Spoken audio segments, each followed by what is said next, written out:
तो दोस्तों स्वागत है सभी लोगों का एक और न्यू बैटल थ्रू डायमंड्स की वीडियो के अंदर में। और थंबनेल देख के आप लोग बिल्कुल सही सोच रहे हो। इस वीडियो के अंदर में हमारी उसी लड़की की अपीयरेंस जल्द ही होने वाली है। तो वो कब होगी आपको वीडियो में थोड़ा आगे चल कर पता चल जाएगा। और ऐसा मत सोचना कि मैं जबरदस्ती का स्टोरी को घुमा रहा हूँ। बिल्कुल हमें नॉवेल्स के अंदर में ऐसा ही देखने को मिलता है। तो बिना किसी टाइम को वेस्ट किए हम लोग वीडियो को स्टार्ट करते हैं।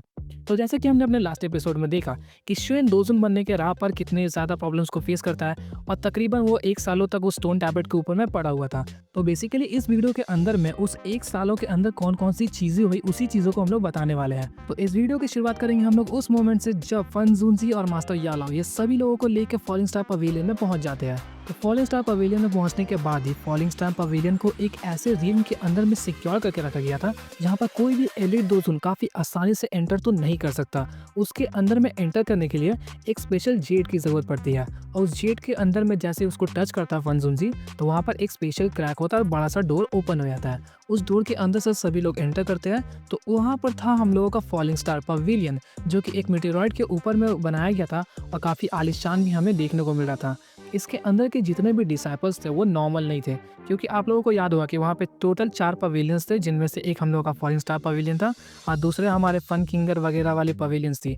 तो उन सभी के मुकाबले ये जो फॉलिंग स्टार पवेलियन है वो थोड़ा सा सुप्रीम है और इसके अंदर में जो भी हम लोगों को डिसाइपल्स दिखाए जाते हैं वो उन लोगों से थोड़ा सा एक्स्ट्रा ऑर्डिनरी होता है। वो बात अलग है कि फन किंगर एक मास्टरपीस निकल गई है थंडर लाइटनिंग पवेलियन के लिए, लेकिन यहाँ पे मू किंग लुआन भी कोई कम नहीं है। फॉलिंग स्टार पवेलियन पहुंचते ही सबसे पहले मू किंग लुआन से सबकी मुलाकात होती है। तो वहाँ पर मू किंग लुआन अपने मास्टर को देख के काफ़ी ज़्यादा खुश होती है, लेकिन वहीं पर उसे 2 अलग चीज़ें दिखाई देती है जिसको देख के वो काफ़ी ज़्यादा चौंक जाती है। सबसे पहले शोयन, उसकी हालत काफ़ी ज़्यादा पतली थी। तो वहाँ पर मू किंग लुआन इस बारे में अपने मास्टर से पूछती है। तो वहाँ पर फंग जूनजी बताते हैं कि शोयन की इस हालत का जिम्मेदार एक 5 स्टार दोजुन है जो कि हॉल ऑफ सोल का एक तियानजुन था, मतलब मोस्ट पावरफुल एल्डर्स में से। तो इसे सुनकर वहाँ पे मू किंग लुआन का मुंह खुला का खुला रह जाता है, क्योंकि वो कुछ बातों को हजम नहीं कर पा रही थी। फर्स्ट ऑफ ऑल, जिस शोयन को उसने तकरीबन 1 सालों पहले देखा था तो वो सिर्फ और सिर्फ 2 स्टार दोजोंग था, लेकिन अभी के टाइम पर वो एक 9 स्टार दोजोंग बन चुका है। और दूसरी बात कि ये इतनी बुरी हालत में इसलिए आ गया क्योंकि ये फिलहाल के टाइम पर एक 5 स्टार दोजुन के साथ में लड़ाई किया था।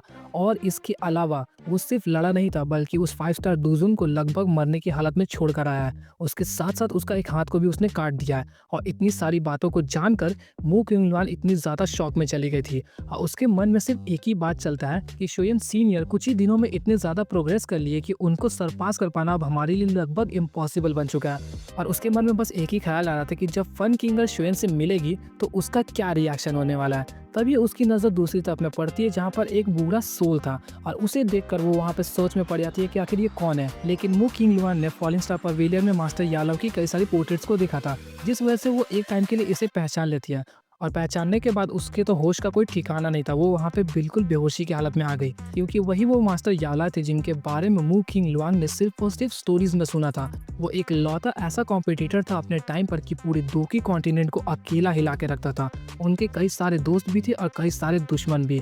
उनके पास पहुंच पाना सभी लोगों के लिए लगभग इम्पॉसिबल था। यहाँ तक कि अभी तक मू किंग लुआन को विश्वास नहीं हो रहा था कि वो द लेजेंड मास्टर यालाओ को देख रही है, जिसके बारे में उसके मास्टर भी काफी ज्यादा तारीफ किया करते थे। इसके बाद फंग जूनजी मू किंग लुआन को कहते हैं कि लिटिल फेरी डॉक्टर उसके पूरे ग्रुप को ले जाके फॉलिंग स्टार पवेलियन में सेटल करा दो, यानी कि वो लोग थोड़ा मोड़ा आराम करे। उसी दौरान यहाँ पे मास्टर याला और फंग जूनजी उसे लेकर स्टोन टैबलेट पे चले जाते हैं।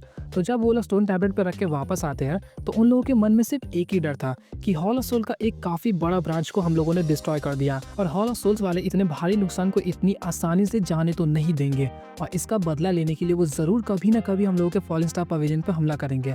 और इनके मन में हमेशा बस यही डर चल रहा था। इन लोगों का डर इसलिए इतना ज़्यादा बड़ा हुआ था क्योंकि हॉल ऑफ सोल की जो अभी की पावर्स है वो इतनी ज़्यादा टेरिफाइंग है कि फॉलिंग स्टार पवेलियन उसके सामने 1 सेकंड भी नहीं टिक सकता। हालांकि हमारा falling star pavilion sky mountain range में एस्टैब्लिश किया गया था मास्टर याला और फन जूनजी के द्वारा और इसके आसपास में ग्रेट फॉलिंग स्टार फॉर्मेशन भी क्रिएट किया गया है, जिसको तोड़ पाना सभी लोगों के लिए इम्पॉसिबल है लगभग, और साथ ही साथ उसे कोई भी आसानी से ढूंढ भी नहीं सकता।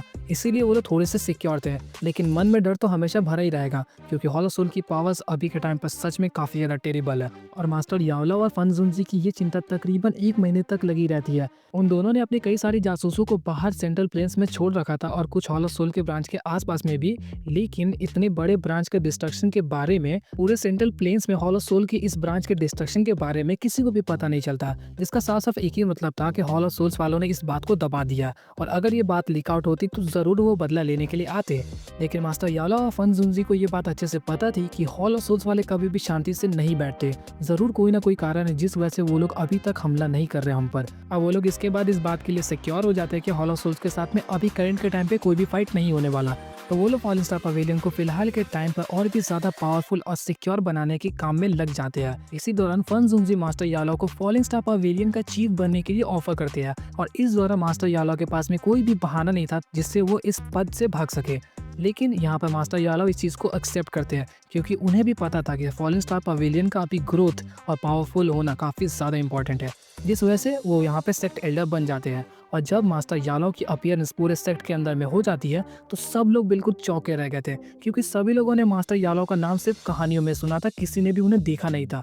और इन्हें देखने के बाद सभी लोगों को पता चल जाता है कि फन जुनजी इनकी इतनी ज़्यादा इज्जत क्यों करते थे और उनका जो सेक्ट एल्डर का सीट था वो हमेशा से क्यों खाली रहा है। क्योंकि फन जिनजी सभी कामों को देखते तो थे लेकिन कभी भी सेक्ट लीडर के पद पर खुद नहीं बैठे और वो हमेशा से सीट मास्टर यालो के लिए उन लोगों ने खाली छोड़ के रखा था। और इससे पता चलता है कि मास्टर यालो और फन जुनजी के बीच में कौन सी गहरी दोस्ती हमें देखने को मिलती है।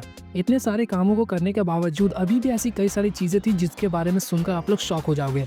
सबसे पहला कि लिटिल फेरी डॉक्टर को एक सेक्ट एल्डर का पद ऑफर किया जाता है जिसके लिए लिटिल फेरी डॉक्टर काफ़ी ज़्यादा मना करती है, लेकिन फाइनली वो उस चीज़ को एक्सेप्ट कर लेती है। लेटर ऑन सेम चीज़ हम लोगों को तियान हुआ जुनजी और श्योनजांग के साथ में भी अप्लाई किया जाता है, जहाँ पर वो लोग भी थोड़ा सा मना करने के बाद इस चीज़ को मान जाते हैं। और तियान हुआ जुनजी तो फर्स्ट टाइम में ही मान गए थे क्योंकि उनको कोई एक जगह चाहिए था जहाँ पर वो परमानेंटली सेटल हो जाए, क्योंकि आपको भी पता है कि उसके पास्ट लाइफ के बारे में और फ्यूचर के रिगार्डिंग बीटीटीएच उतनी अच्छे से एक्सप्लेन नहीं करता। और जहाँ तक बात थी हमारी लिटिल जियान की, तो वो तो अभी भी फिलहाल बच्ची है, वो बस पूरे फॉलिंग स्टार पवेलियन में हुड़दम मचाती फिरती थी, लेकिन उसे भी शोइन की चिंता लगी ही पड़ी थी। इसी दौरान फॉलिंग स्टार पवेलियन के अंदर में दो नाम हमेशा गूंजते रहते थे, पहला था मास्टर याओला और दूसरा था शोयन।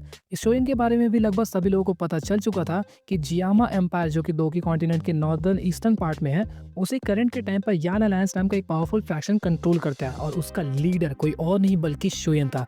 इसके बाद शोयन अब और भी ज्यादा हॉट टॉपिक बन चुका था और लड़कियों के बीच में कुछ ज्यादा ही पॉपुलर था क्योंकि सभी लोगों को पता था कि शोयन काफी ज्यादा हैंडसम है और सभी लोग काफी ज्यादा क्यूरियस थे उसे देखने के लिए। और जब फॉलिंग स्टार पवेलियन में ये सभी चीजें चल रही थी तभी हमें एक सीन दिखाया जाता है यान अलायंस का।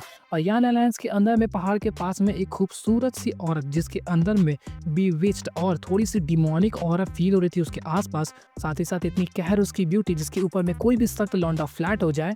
वो अपने मन में बस एक ही बात को सोच रहे थे कि शोयन तुम्हें गए हुए तकरीबन आज से 6 साल बीत चुके हैं और तुम कब वापस आओगे इस बारे में मुझे बिल्कुल नहीं पता, लेकिन अगर तुम वापस नहीं आए तो ये रानी तुम्हें जिंदा नहीं छोड़ेगी, तुम्हारे टुकड़े टुकड़े कर देगी। और इस बात को सुन के आप लोग समझ गए हो कि मैं किसकी बात कर रहा हूँ, ऑफ कोर्स क्वीन मेडुसा। तो क्वीन मेडुसा जब अपने मन में शोयन के बारे में सोच रही थी तभी पीछे से एक छोटी सी लड़की की हंसने की आवाज़ आती है और वो चिल्लाती है मदर।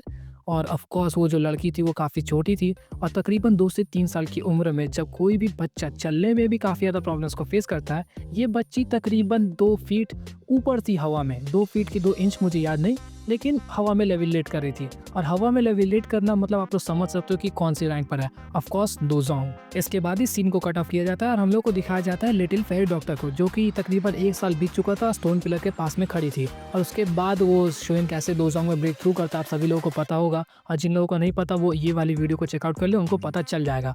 तो वीडियो को अंत करने से पहले मैं एक चीज़ बता दूं कि ये वाला जो हिस्सा था वो उन 1 साल का फेज था जब शोयन हमारे स्टोन पिलर के ऊपर में लेट के खुद को रिकवर कर रहा था, उस दौरान ये सभी चीज़ें हम लोग को दिखाई जाती है। और मोस्ट प्रोबेबली ये जो 1 साल का फेज है हम लोग को आधे से भी कम एपिसोड में निपटा दिया जाएगा और वो लोग इतने डिटेल में जाएंगे नहीं। और मुझे चांसेस भी कम लग रहे हैं कि वो लोग शाओ को दिखाए क्योंकि उनका कैरेक्टर मॉडल को उन लोगों ने अभी तक रिलीज़ नहीं किया। रिलीज़ होगा तो पता आपको कहाँ मिलेगा, मेरे टेलीग्राम या फिर इंस्टाग्राम के ऊपर में। तो you know what to do और हाउ टू डू। तो मिलता है आपसे नेक्स्ट वीडियो में, तब तक के लिए गुड बाय।